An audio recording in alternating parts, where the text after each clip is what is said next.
بسم اللہ الرحمن الرحیم۔ حضرت علی کا جو قول تھا وہ اب آگے کنٹینیو ہو رہا ہے۔ فرماتے ہیں وَعَلَمْ أَنَّ الصَّبْرَ مِنَ الْإِيمَانِ، جان لو کہ صبر ایمان میں سے ہے۔ دیکھیں وہی بات جو پیچھے حضرت عمر کے قول میں آئی تھی وہی یہاں پہ حضرت علی کے قول میں بھی آئی ہے رضی اللہ عنہما، کہ صبر جو ہے یہ ایمان میں سے ہے۔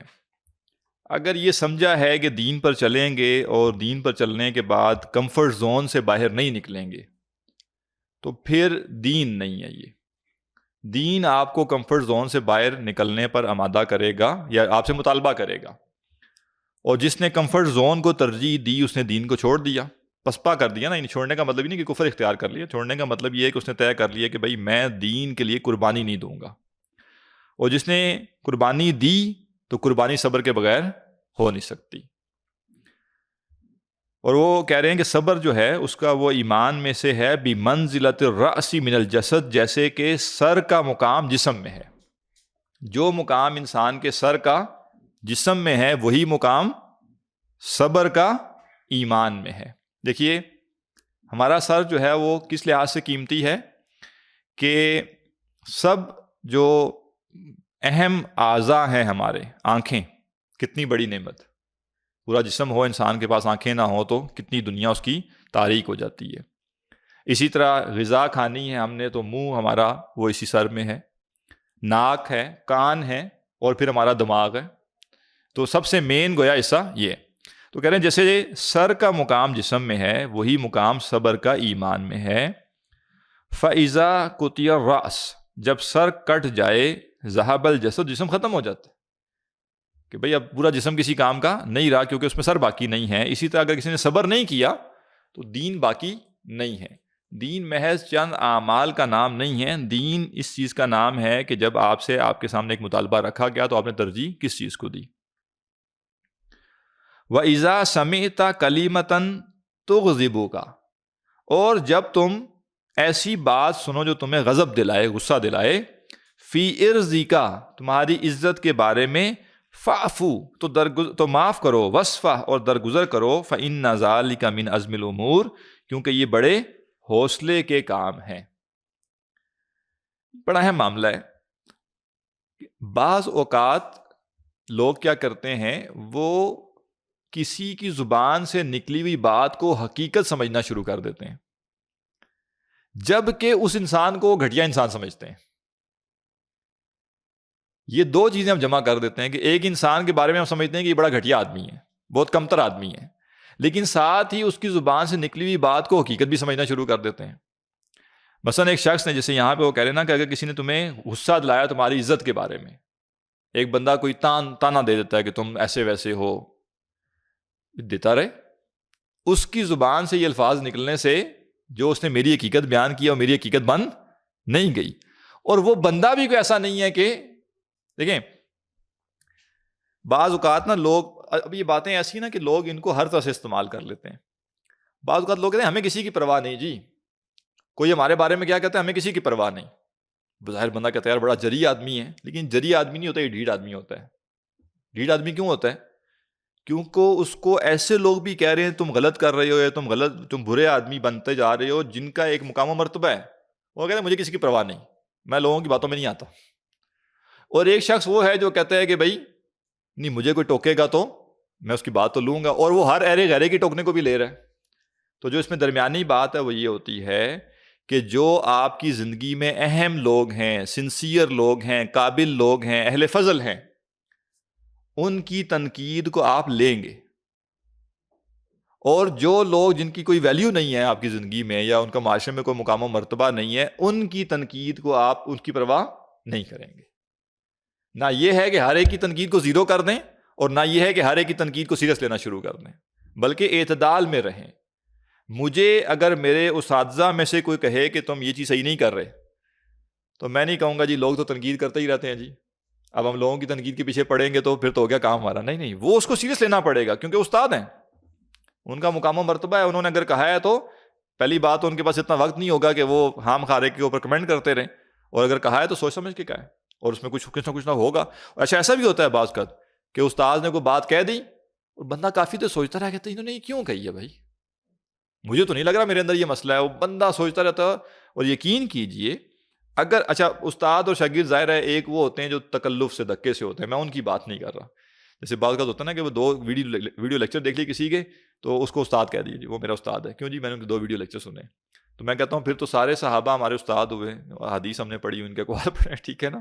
تو اللہ کے نبی کی بھی ہم نے احادیث پڑھی ہوئی ہیں. تو استاد شاگرد کا مطلب اس طرح سے نہیں ہوتا. استاد شاگرد یہ ہوتا ہے کہ یعنی استاد اصل میں کون ہے؟ جو جانتا ہو کہ دوسرا اس کا شاگرد ہے, وہ اس کے معاملات بھی جانتا ہو نا, وہ اصل میں استاد ہوتا ہے, اور جس کے پاس ایک وقت لگایا ہو.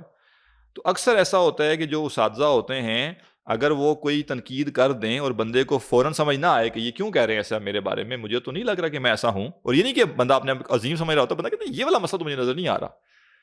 کچھ وقت سوچنے کے بعد, غور کرنے کے بعد بندے کو کہیں نہ کہیں وہ پہلو نظر آنا شروع ہو جاتا ہے کہ ہاں یہ انہوں نے ایسے نہیں کہا, یہ اس پہلو سے معاملہ. اور میں یعنی یہ فرضی بات نہیں کر رہا, ابھی مطلب 1-1.5 مہینے پہلے کی بات ہے کہ معاملہ تھا, میں اپنے ایک استاد ان کے پاس چلا گیا, اور وہ معاملہ بھی ایسا تھا کہ میرے جو استاد تھے انہوں نے بڑا 2 ٹوک سنا دی مجھے بڑا جسے کہتے ہیں نا کہ میں منہ لٹکا کے اٹھا وہاں سے, کہ مطلب مجھے تو تسلی کرنے کے بجائے انہوں نے میرے اوپر ہی وہ ڈال دیا کہ تو یہ تم وہ.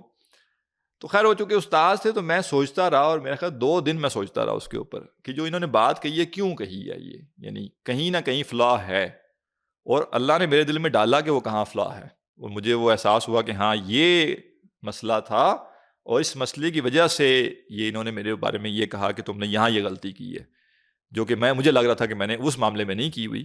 تو عرض کرنا ہی میں یہ چاہ رہا ہوں کہ جو واقعتاً استاد ہوتے ہیں وہ جب سمجھاتے ہیں, تنقید کرتے ہیں یا کچھ کہیں گے تو اس کو ہم لیں گے, اس پہ ہم نہیں کہیں گے کہ ہمیں لوگوں کی تنقید کی پرواہ نہیں. اور اتنے بھی حساس ہم نہیں ہو جائیں گے کہ رستہ چلتا ہوا بندہ کچھ کہہ جائے تو ہم پریشان ہو کے بیٹھے ہوں کہ میں بڑا گیا گزرا آدمی ہوں, میرے اندر تو کچھ ہے ہی نہیں, دیکھیں جی رستے چلتے ایک آدمی نے مجھے کیا کہہ دیا, اس کا مطلب ہے کہ بھئی وہ کون ہے, نہ وہ مجھے جانتا ہے نہ کچھ ہے, اپنے کسی زوم میں اس نے کچھ کہہ دیا, کہتا رہے, مجھے اس کی پرواہ نہیں ہونی چاہیے.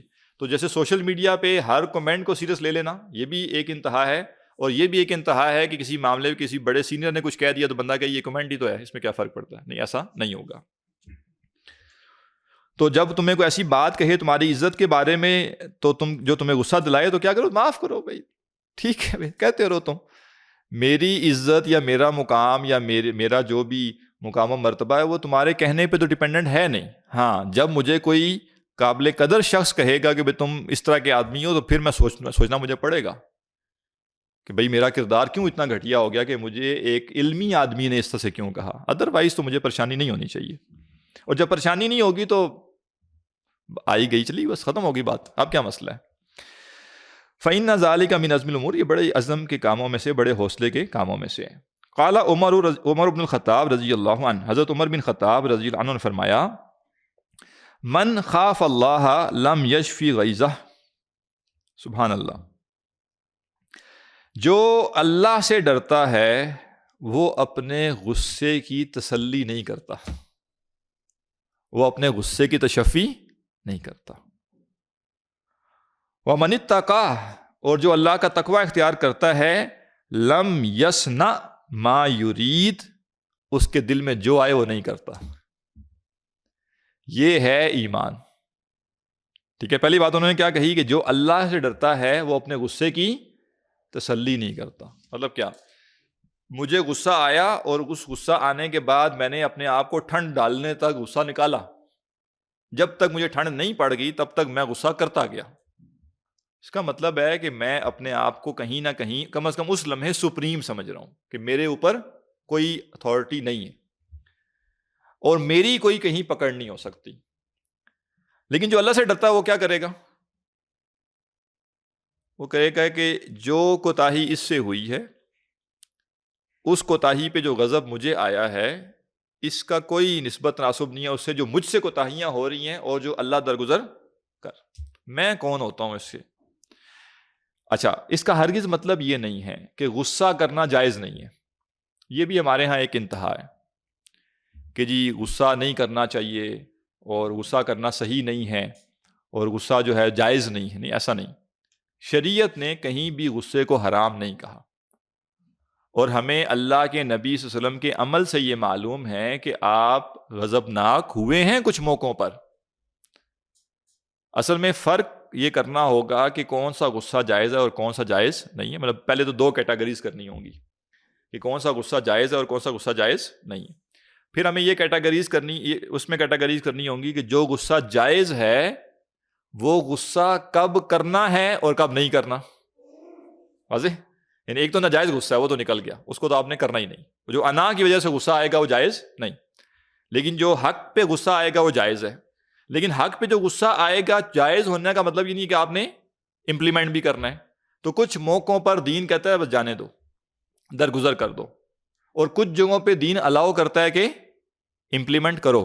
اور جہاں دین الاؤ کرتا ہے امپلیمنٹ کرو تو پھر تیسری جگہ پہ سٹیجز ہیں, اس کی لیولز ہیں کہ وہ غصہ آپ نے کہاں کس لیول تک امپلیمنٹ کرنا ہے. ہر جگہ ہر آخری درجے کا غصہ امپلیمنٹ نہیں کرنا ہوتا. مثلا میں مثال عرض کرتا ہوں, غصے کے امپلیمنٹ کرنے کا سب سے ہلکا درجہ یہ ہے کہ انسان کسی طریقے سے زبان سے بولے بغیر اگلے کو یہ باور کروا دے کہ غصہ آیا ہے, لیکن یہ بھی نہ کہے کہ میں نے چھوڑ دیا یا کچھ, بس اگلے کو یہ پتہ چل گیا کہ یار اس کو بات صحیح نہیں لگی, اس کو کچھ غصہ آیا تھا لیکن بس ادھر تک رک گیا. اس سے اگلا درجہ غصے کا کیا ہے کہ انسان کو غصہ آئے اور انسان صرف ایک ہلکی سی نصیحت کر دے, یہ چیز ٹھیک نہیں تھی, اس کا خیال کرنا چاہیے. اس سے اگلا درجہ کیا ہے غصہ کرنے کا کہ انسان ہلکے سے درجے میں اپنی ناراضگی کا اظہار کرے, اور ناراضگی کا اظہار اس کے ایکسپریشن سے ہو سکتا ہے. اس نے اپنے چہرے سے کے تاثرات سے بتا دیا کہ یہ بات غلط تھی, یہ غصہ یعنی مجھے یہ بہت ناگوار گزری ہے. اس سے اگلا درجہ یہ ہے کہ انسان تھوڑا سا غصے کا اظہار 2-3 الفاظ میں کر دے.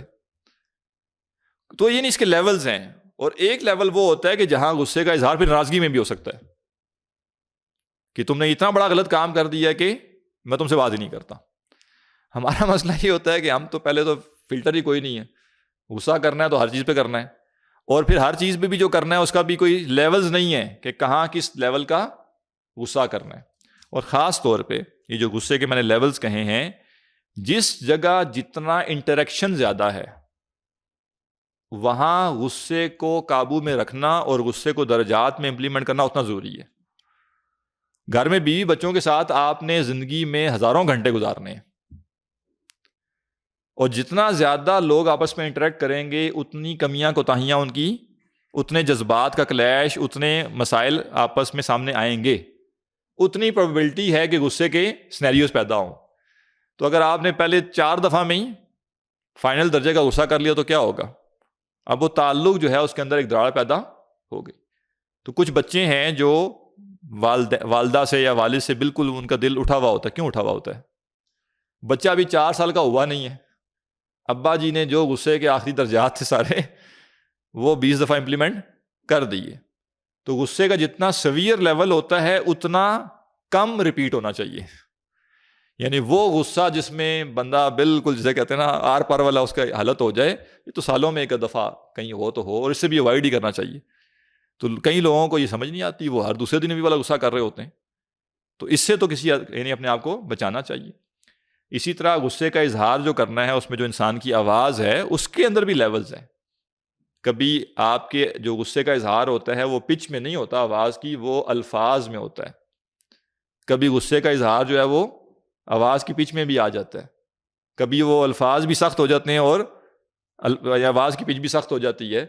تو جس جگہ انٹریکشن جتنا زیادہ ہے, اور بیوی بچے اور امپلائیز اور کولیگز, یہ وہ جو جگہیں ہیں جہاں آپ نے ہزاروں دن بلکہ ساتھ گزارنے ہوتے ہیں زندگی کے, اور بہت سے گھنٹے ساتھ گزارنے ہوتے ہیں. تو وہاں پہ یہ نہیں ہو سکتا کہ آپ اپنے غصے کو بے قابو کر دیں یا ہر جگہ ایک ہی درجے پہ امپلیمنٹ کرنا شروع کر دیں.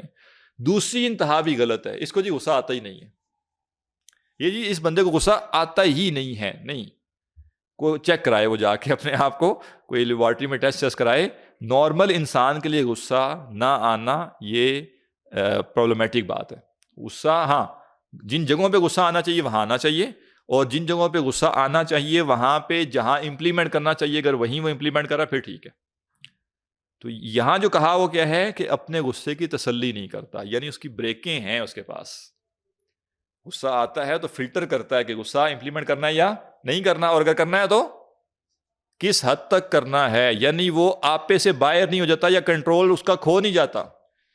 یہ اصل میں غصہ بالکل کسی کام کا نہیں ہے جو انسان کے قابو سے باہر ہو جاتا ہے، اور یہی وہ غصہ ہوتا ہے جس پہ ریگریٹ ہوتا ہے.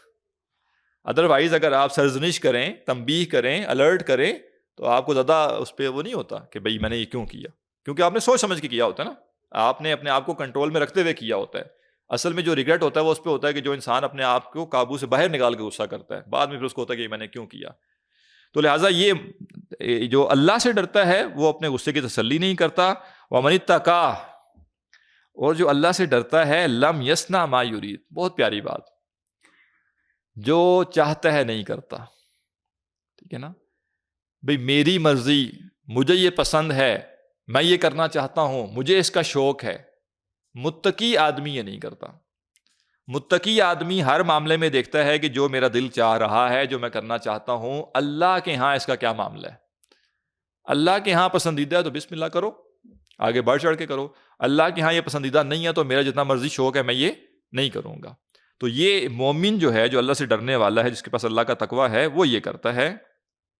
اور اگلی جو بات کی نا وہ بڑی پیاری ہے کہ وَلَوْلَا يَوْمُ الْقِيَامَةِ، اگر قیامت کا دن نہ ہوتا، لَكَانَ غَيْرَ مَا تَرَوْنَ، تو تم کچھ اور ہی دیکھتے. پھر کیا مطلب؟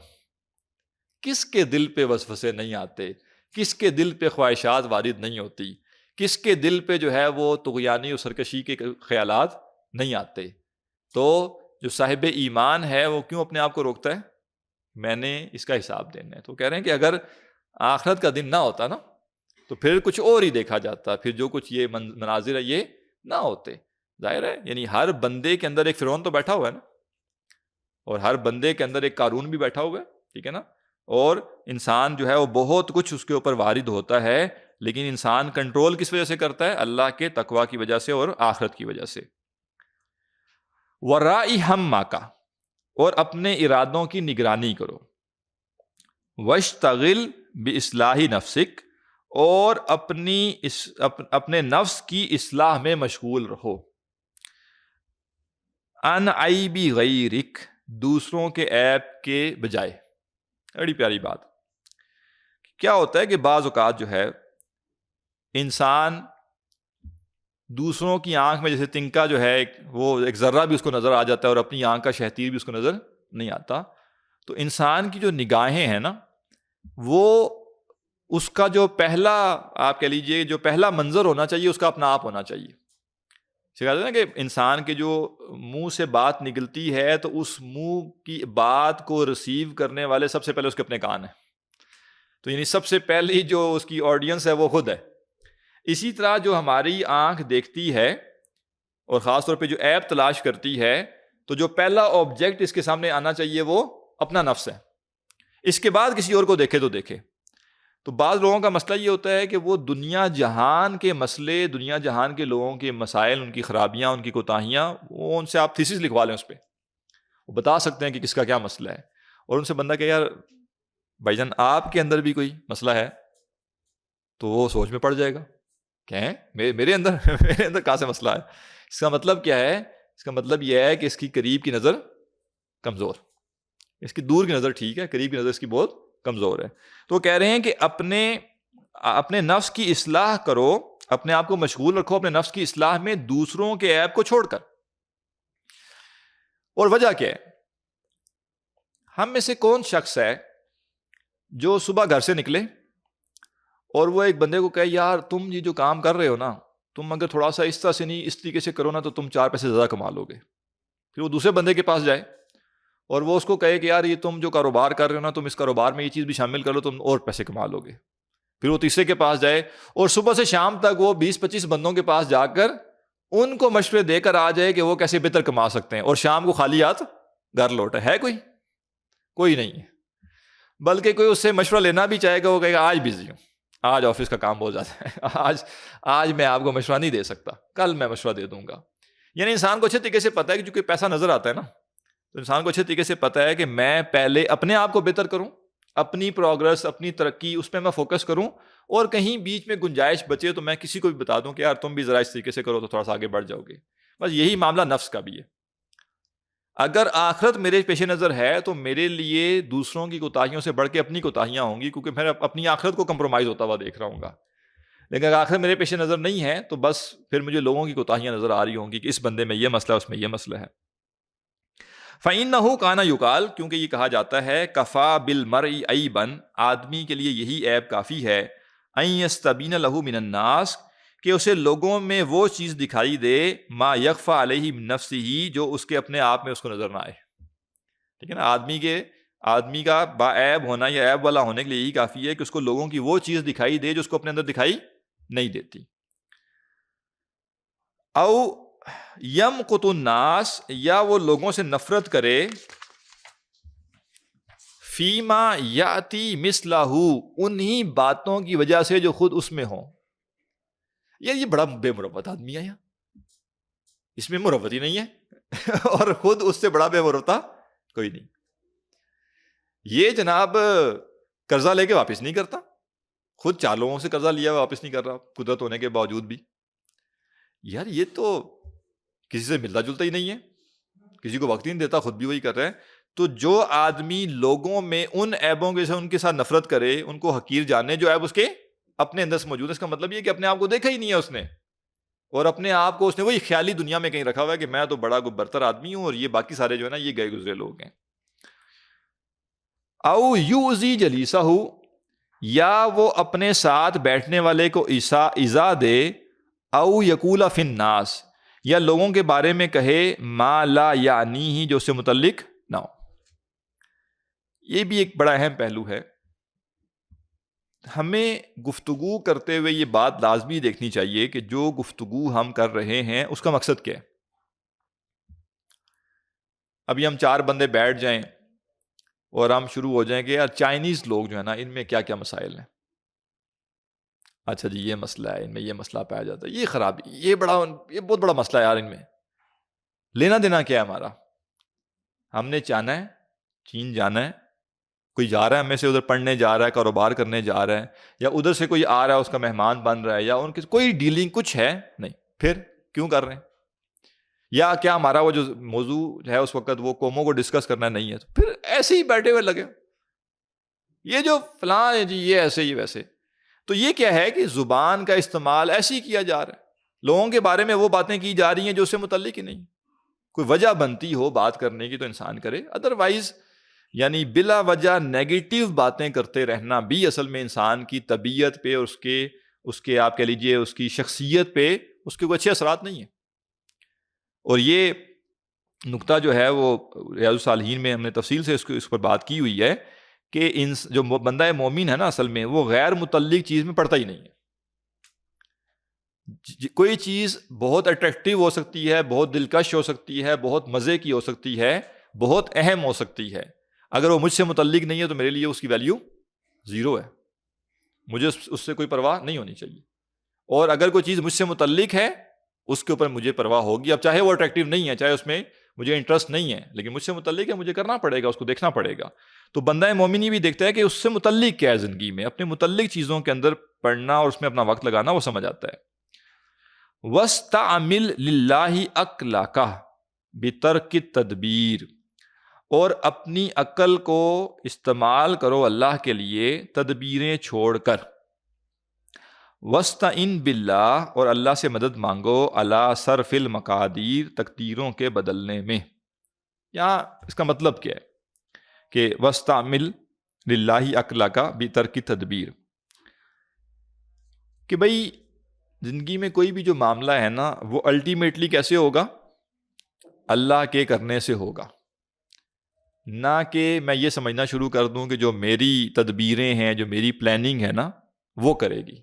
انحصار ہم نے اپنی تدبیر اور اپنی پلاننگ پہ نہیں کرنا، انحصار ہم نے کس پہ کرنا ہے؟ اللہ پر. اور وہ کہہ رہے ہیں کہ اللہ سے مدد کرو تقدیروں کے بدلنے میں. جو اگر ہم ایک قانونی بات کریں تو قانونی بات یہ ہے کہ تقدیر تبدیل نہیں ہوتی. ٹھیک ہے جی، عام طور پہ ہم یہ سنتے بھی ہیں نا کہ دعاؤں سے تقدیر بدل جاتی ہے، تو وہ ایک خاص کانٹیکسٹ میں وہ بات ہے. تقدیر کیا ہے پہلے ہمیں یہ جاننا ہے. تقدیر اللہ سبحانہ و تعالیٰ کا وہ علم قدیم ہے کہ جب اس کائنات کو بھی پیدا نہیں کیا گیا تھا تو اللہ نے قلم کو پیدا کیا اور اسے کہا کہ وہ قیامت تک جو کچھ ہونا ہے اس کو لکھ دے، اور اس قلم نے وہ سب کچھ لوح محفوظ میں لکھ دیا۔ تو چونکہ تقدیر اللہ کے علم کا نام ہے تو اللہ کے علم میں تبدیلی پیدا نہیں ہوتی۔ تقدیر کے بدلنے کا مطلب کیا ہے؟ تقدیر کا لفظ، جیسے جو لوگ عربی گرامر وغیرہ پڑھتے ہیں تو جب گرامر پڑھنے کے بعد ہم گرامیٹیکل انالیسس پہ جاتے ہیں تو وہاں بار بار ایک لفظ استعمال ہوتا ہے تقدیر عبارت۔ تقدیر عبارت یعنی تقدیر عبارت کا مطلب ہوتا ہے کہ بائی ڈیفالٹ عبارت یوں ہونی چاہیے تھی کہ پہلے فعل آتا، پھر فاعل آتا، پھر مفعول آتا، پھر متعلق فعل آتا، ٹھیک ہے نا، یہ اسٹینڈرڈ پریکٹس ہے۔ لیکن کہیں پہ کیا ہوتا ہے کہ مفعول مقدم ہو جاتا ہے یا متعلق جو ہوتا ہے وہ پہلے آ جاتا ہے، تو ہم کہتے ہیں کہ تقدیر عبارت یہ تھی، لیکن یہاں کلام میں اس چیز کو ایسے کر دیا گیا، اس کو ایسے کر دیا گیا۔ گویا ایک چیز بات سمجھ آتی ہے تقدیر سے، وہ کیا ہے کہ تقدیر کا ایک مطلب یہ بھی ہے کہ اگر ایک چیز سیدھی سیدھی چلتی جائے تو یہ رستہ بنتا تھا۔ مثلا ایک شخص سیدھا چلتا جا رہا ہے، آگے گڑھا ہے، تو ہم کہیں گے کہ اگر یہ تقدیر پہ چلتا رہا تو گڑھے میں گر جائے گا، اور اگر کسی نے اس کو یہاں سے رستے سے ہٹا لیا تو یہ بچ جائے گا۔ اس کانٹیکس میں جب کہا جاتا ہے کہ دعائیں تقدیر کو بدل دیتی ہیں، اس کا مطلب یہ ہوتا ہے کہ وہ شخص ویسے جس ٹریک پہ چل رہا تھا وہ ٹریک تباہی کا تھا، لیکن چونکہ وہ اللہ سے دعائیں کر رہا تھا تو اللہ نے اس کی دعاؤں کی وجہ سے اس کے تقدیر میں یہ لکھا ہوا تھا کہ یہ اس تباہی سے بچ جائے گا، ٹھیک ہے نا، یہ اس کا ٹریک تبدیل ہو جائے گا اور یہ اس گڑھے میں گرنے سے بچ جائے گا۔ تو یہی بات یہاں پہ بھی ہو رہی ہے۔ اور ایک معنی اس کا اور بھی جو سمجھا جا سکتا ہے وہ کیا ہے،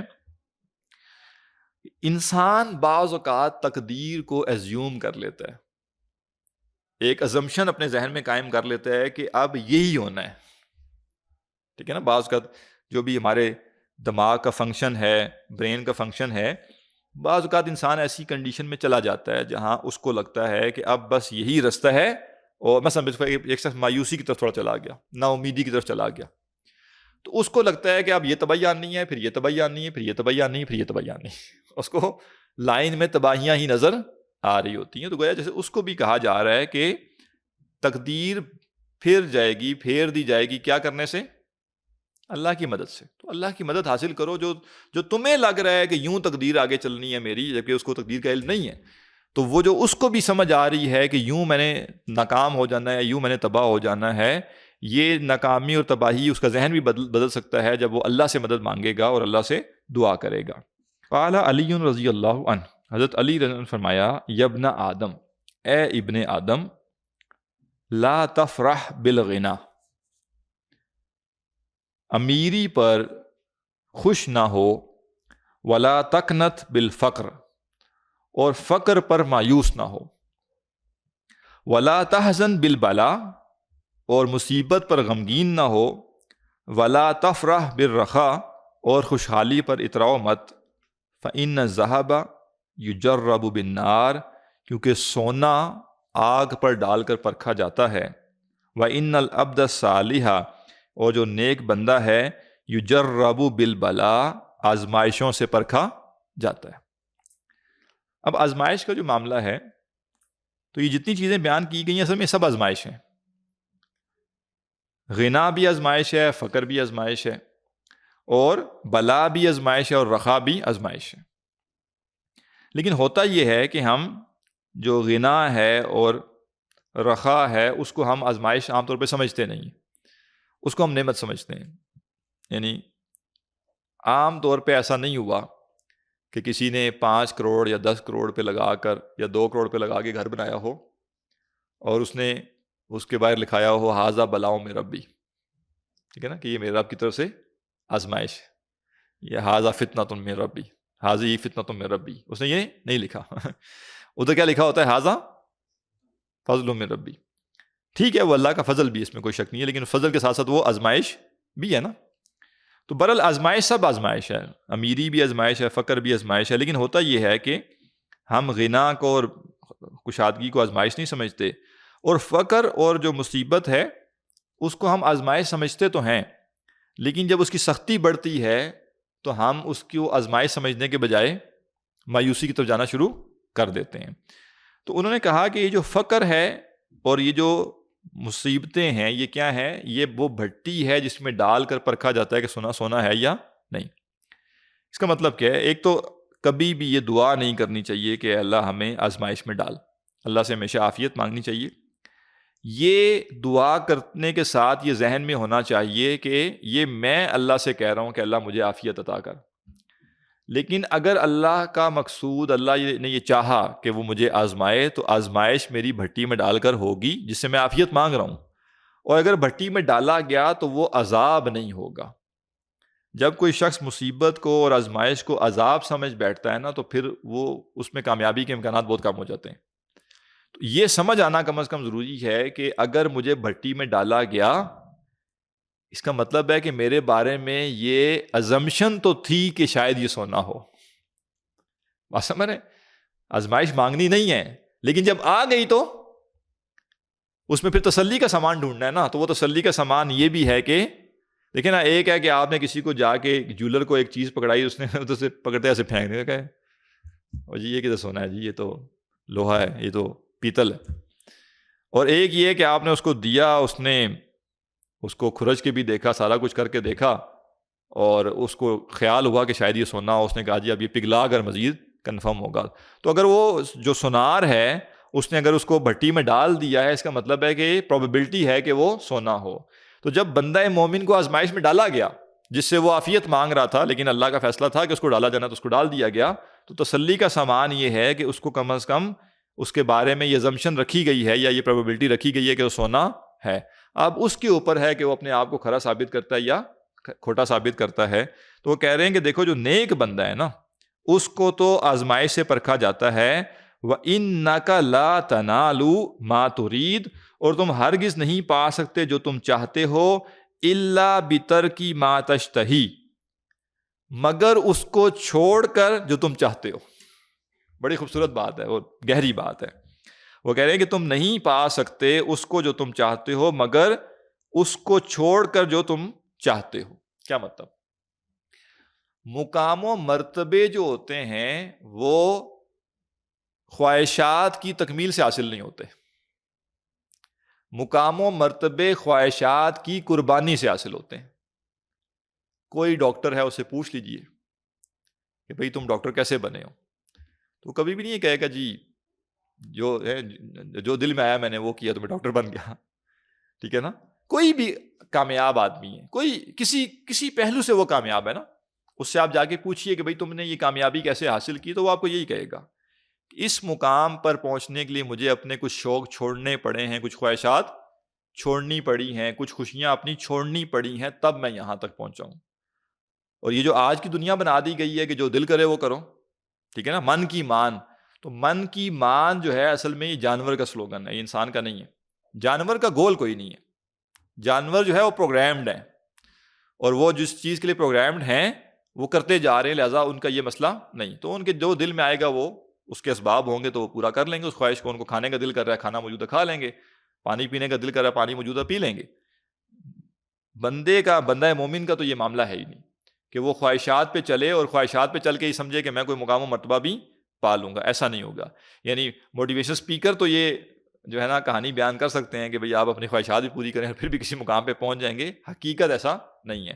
تو کہہ رہے ہیں کہ تم نہیں پا سکتے جو تم چاہتے ہو، یعنی ایک مقام و مرتبہ، ایک منزل، الا بترک ما تشتہی، مگر اس کو ترک کر کے جو تم چاہتے ہو. یعنی جو انسان کی جبلی خواہشات ہیں نا، ان کے پیچھے چل کے کبھی انسان اعلیٰ مقام حاصل نہیں کر سکتا.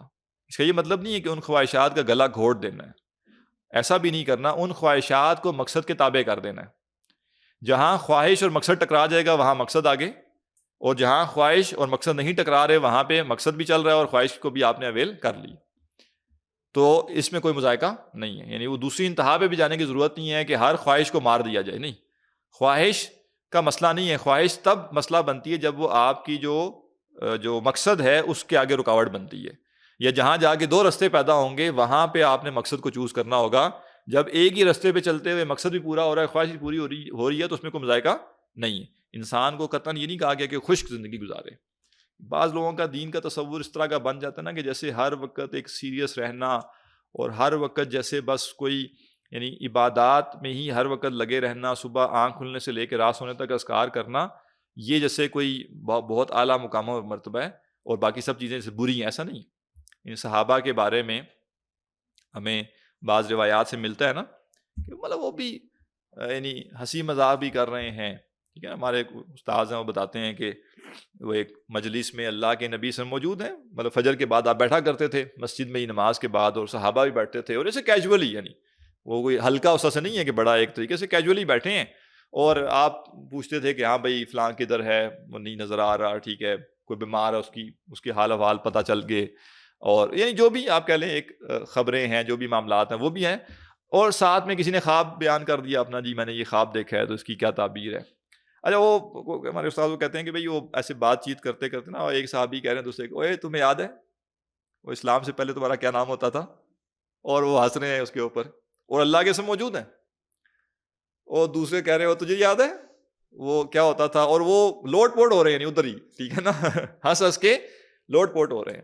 تو اب ہمارے بعض متقی لوگوں کو تو یہ بات چلے تو انکار ہی کر بیٹھے نا کہ ہاذا ضعیف, ٹھیک ہے نا. تو مسئلہ کیا ہے کہ بعض لوگوں نے تقویٰ کا یا دینداری کا یا نیکی کا مطلب یہ سمجھ لیا ہے کہ ہر وقت جیسے افسردہ رہنا اور ہر وقت جیسے بہت سیریس رہنا. نہیں, زندگی کو بیلنس کے ساتھ چلانا چاہیے. کبھی اچھی غذا کھانا بھی جو ہے اس میں بھی کوئی مذائقہ نہیں ہے, کبھی اچھا لباس پہننا اس میں بھی کوئی مذائقہ نہیں ہے, کبھی کوئی خوش گپی ہونا, کبھی کوئی ہنسی مزاح ہونا, کبھی کوئی تفریح ہونا. بس ہونا کیا چاہیے کہ یہ سب آپ کے مقصد کو کمپرومائز نہ کر رہا ہو. جی جی, تقویٰ کا ایسا نہیں ہونا چاہیے, ٹھیک ہے نا. اور یہ بھی نہیں ہونا چاہیے کہ ان سب چیزوں کے ریفرنسز نکال کے, اچھا یہ بھی دیکھیں نا ہمارے یہاں کہ تو انتہائیں بہت ہیں. ایک انتہا وہ تقوی کے حیضہ والی ہے, اور دوسری انتہا یہ ہے کہ ایک شخص جو ہے وہ ایک نان سیریس زندگی گزار رہا ہے, اور اس کو بندہ کہے یار کوئی تم کیا کر رہے ہو, کہ دیکھیں صحابہ بھی تو آپس میں ہنسی مذاق کرتے تھے. صحابہ کا ہنسی مذاق کا جو یعنی آپ کہیں جو پرسنٹیج تھی زندگی میں, اور آپ کی جو ہے وہ الٹی ہے. ان کی اگر زندگی میں ایک 2% تھی تو آپ کی 98% ہے نا. تو اسوا جو لینا ہے اس کا یہ نہیں ہوتا کہ آپ نے صرف بات اٹھا لینی ہے, آپ نے پوری طبیعت اور مزاج لینا ہوتا ہے. تو وہ صحابہ جنگیں بھی کر رہے ہیں, وہ صحابہ بھوک بھی برداشت کر رہے ہیں, خندق بھی کھود رہے ہیں, سارا کچھ کر رہے ہیں, لیکن ساتھ میں جب ان کو ایک موقع ملا تو ہنسی مذاق بھی کر رہے ہیں. خود اللہ کے نبی صلی اللہ علیہ وسلم کے آپ کو معلوم ہے نا کہ خاتون نے جو ہے وہ آ کے پوچھا کہ آگے دعا کریں کہ میں جنت میں جاؤں, تو آپ نے کہا بوڑھی عورت تو جنت میں نہیں جائے.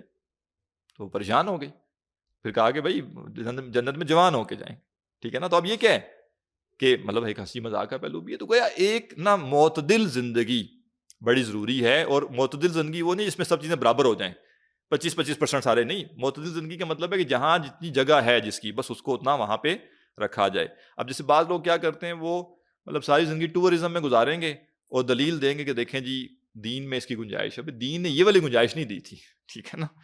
چلے, ایک تو یہ کہ آپ کا پیشہ ہے وہ ایک اور بات ہے, ایک یہ کہ آپ نے ساری زندگی گھومنے پھرنے میں عیاشی میں گزار دی, اور آپ بتا رہے ہیں کہ دیکھیں دین اس کو الاؤ کرتا ہے. بھائی الاؤ کرتا ہے, لیکن دین یہ نہیں کہتا کہ زندگی اس میں گزار دیں.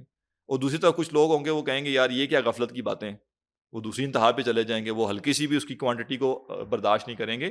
تو بہرحال معتدل رہنا چاہیے, اور جو کچھ انسان کو دل کرے اس پہ نہیں چلنا چاہیے, بلکہ جو دل کرے اور مقصد الاؤ کرے بس اتنا کر لے. اور ایون دل کرے اور مقصد الاؤ کرے, لیکن اس کے اگر انسان کی روحانیت پہ کوئی ایسے اثرات مرتب ہونے ہیں تو اس سے بھی اپنے آپ کو بچانا چاہیے.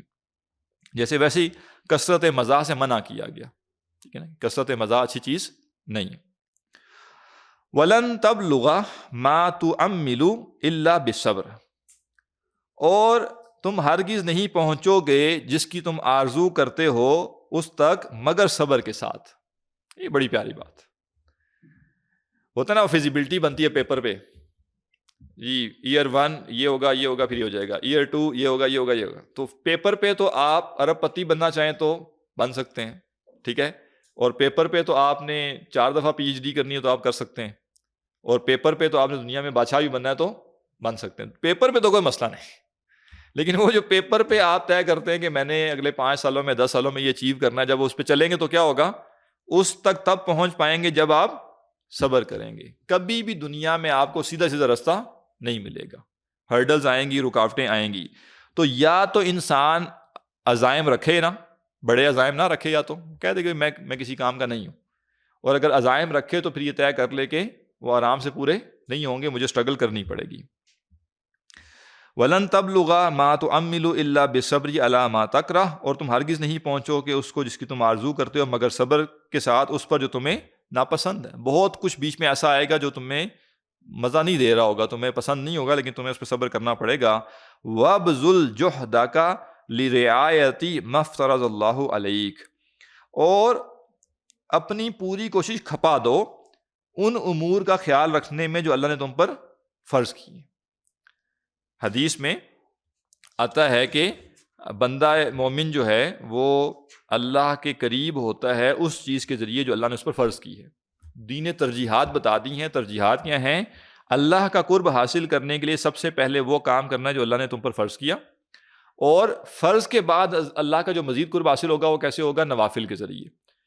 اور یہاں فرض اور نوافل سے مراد نماز صرف نہیں ہے، بلکہ دین کے وہ سب کام جو فرض ہیں وہ پہلی ترجیح ہیں، اور جو فرض نہیں ہیں وہ دوسری ترجیح. مثلا ایک شخص جو ہے وہ 2 گھنٹے تہجد پڑھتا رہے اور فجر کے وقت سو جائے، تو کہا جائے گا کہ اب یہ تہجد اللہ کے قرب کا ذریعہ نہیں ہے، کیونکہ فرض چھوٹ گئے نا. فرض بھی پڑھے ہیں تو پھر تہجد وہ 10 منٹ پڑھ لیے، 5 منٹ پڑھ لیے، وہ بھی قیمتی، اور جتنا بڑھا دے اتنا بہتر ہے. اسی طرح ایک شخص زکوٰۃ تو ادا نہیں کر رہا اور بہت سے صدقہ خیرات کیے جا رہا ہے، دیکھیں کھلائے جا رہا ہے لوگوں کو، ٹھیک ہے، یا ویسے رشتہ داروں پہ خرچ کر رہا ہے، اس کے گھر میں پارٹیز ہو رہی ہیں اور برتھ ڈے منائی جا رہی ہے، تو اینیورسری منائی جا رہی ہے، لیکن زکوٰۃ جو ہے وہ 1 لاکھ روپے نہیں دے رہا وہ. تو اب وہ یہ نہیں کہہ سکتا کہ دیکھیں میں نے لوگوں پہ کتنا خرچ کیا. یہ لوگوں پہ خرچ کرنا اب اس کے کسی کام کا نہیں ہے، کیونکہ فرض اس نے چھوڑ دیا. یہی دین کے سب معاملات ہیں. بعض اوقات لوگ کیا کرتے ہیں کہ وہ مطلب نماز کو ترجیح نہیں دیتے، لیکن وہ پڑھنے پڑھانے کو یا تبلیغ کو یا ان چیزوں کو، درس و تدریس کو ترجیح دے رہے ہوتے ہیں. بھائی نماز پہلے ہے اور وہ بعد میں ہے. تو نہیں جی مجھے تو لوگوں کی اصلاح کی فکر ہے. بھائی اصلاح تو کریں ضرور، لیکن جو فرض نماز متعین ہے وہ تو پہلے ادا کرنی ہے. اچھا جی، ایک میں ہمیں اگلی کلاس ہے، تو بس یہ 2 جملے اور پڑھ لیتے ہیں. ورزا، اور اس پر راضی ہو جو بیما ارادک اللہ بھی، جو اللہ نے تمہارے لیے چاہا. یعنی انسان اپنی طرف سے کوشش کرے جائز دائرے میں رہ کے کچھ حاصل کرنے کی. ہو جائے تو بسم اللہ، نہ ہو تو جو اللہ نے طے کیا ہوا نا اس پہ راضی ہو جائے، اور یہ سمجھے کہ اس میں خیر ہے. مجھے لگ رہا تھا کہ جو میں حاصل کرنا چاہ رہا ہوں یہ میرے لیے خیر کا باعث ہوگا، اگر وہ مجھے نہیں ملا تو ہو سکتا ہے کہ اس میں ایسا کوئی شر ہو جو مجھے نہیں نظر آ رہا تھا، اور جو اللہ نے دیا وہ میرے لیے خیر کا باعث ہو، تو بس اس پہ میں راضی ہو جاؤں، اللہ نے میرے لیے جو چاہا ہے. اقول قولی ھذا واستغفر اللہ لی ولکم ولسائر المسلمین والمسلمات.